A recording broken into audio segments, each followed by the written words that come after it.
بسم اللہ الرحمن الرحیم۔ سورۃ الحشر کی آخری آیات پڑھنے کی فضیلت حضرت سیدنا معقل بن یسار رضی اللہ عنہ سے مروی ہے۔ حضور نبی کریم صلی اللہ علیہ وآلہ وسلم نے ارشاد فرمایا، جو شخص صبح کے وقت 3 بار اعوذ باللہ السمیع العلیم من الشیطان الرجیم کہے اور سورہ حشر کی آخری 3 آیات پڑھے تو اللہ عز و جل اس کے لیے 70,000 فرشتے مقرر کر دیتا ہے جو شام تک اس کے لیے دعائے رحمت کرتے ہیں، اور اگر اس دن مرے تو شہید ہوگا، اور شام کو پڑھے تو صبح تک یہی فضیلت ہے۔ اعوذ باللہ السمیع العلیم من الشیطان الرجیم، بسم اللہ الرحمن الرحیم،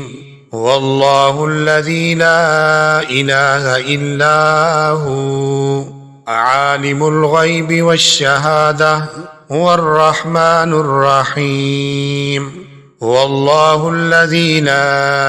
الہ الا هو الملک القدوس السلام المؤمن المحیمن العزیز الجبار المتکبر، سبحان اللہ عما یشرکون، واللہ الخالق البارئ المصور له الاسماء الحسنى يسبح له ما في السماوات والارض وهو العزیز الحکیم۔